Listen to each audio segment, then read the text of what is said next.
So the three messages that I've been receiving, getting downloads throughout the past year and a half or so from the Divine is that the first one is we're on a spiritual journey whether we realize it or not.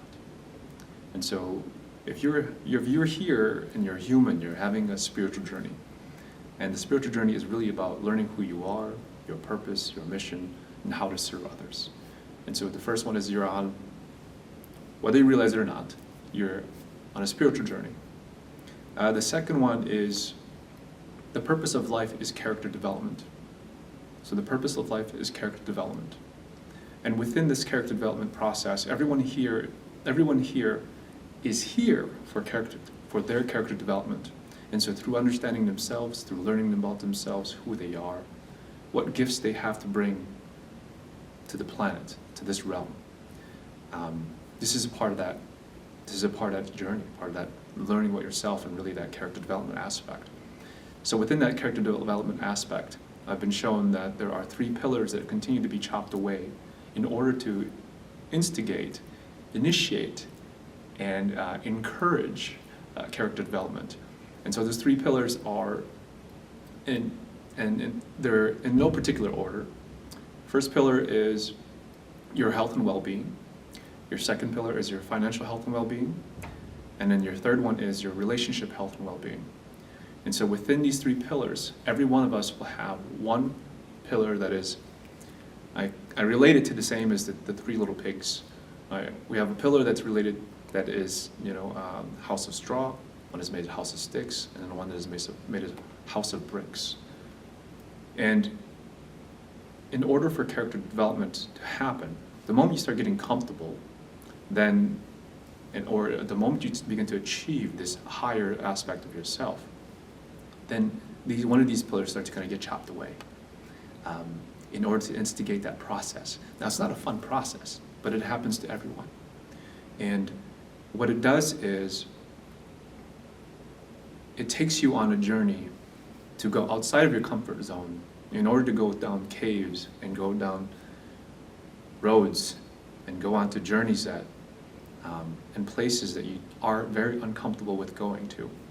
And through that uncomfortable process, there's a lot of self-learning, self-observation, and a lot of personal growth that comes from this process. So character development is the key. And this is one of the reasons why when we look at, when you look at every single story that has been told throughout time, every hero's journey, it's somebody who is comfortable sitting right at home, they got no worries, and then all of a sudden there's war, or there's famine, or there's COVID, right? And then all of a sudden there's something external that causes an internal shift, and the character must choose to grow, or in order to survive, just to survive, or they'll die, right? And so character development must continue to happen in order for your story to be a good story. And this, so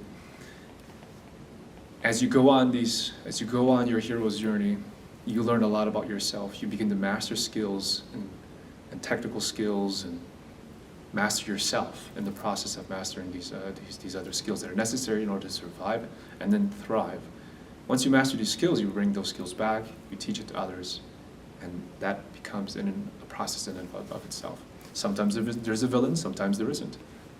But most of the time, the villain is usually the one that is inside of us.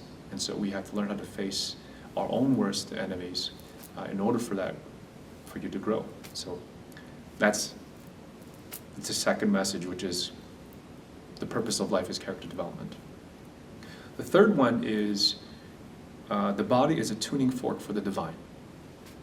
So now when I say that, it's that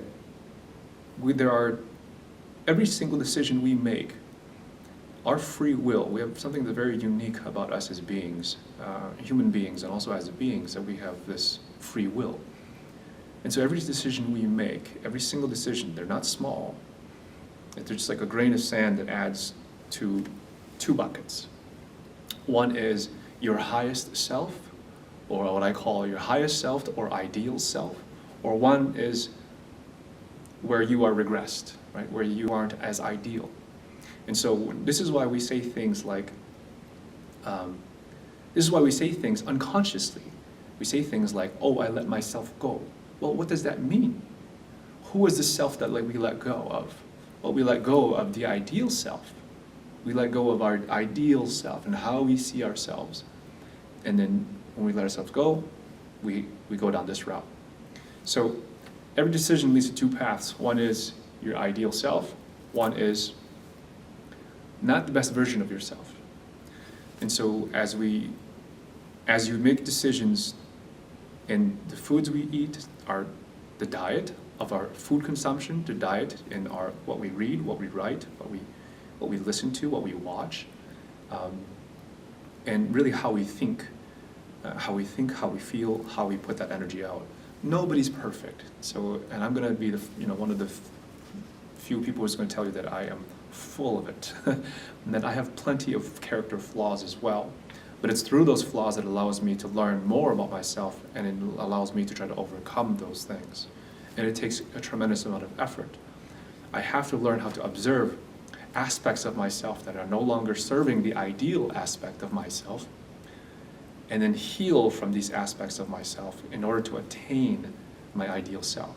But it is through self-observation, is through that hyper-awareness of, oh, I don't know that I do that. Because we have all of these unconscious behaviors, belief systems, patterns, ways of thinking that make us who we are.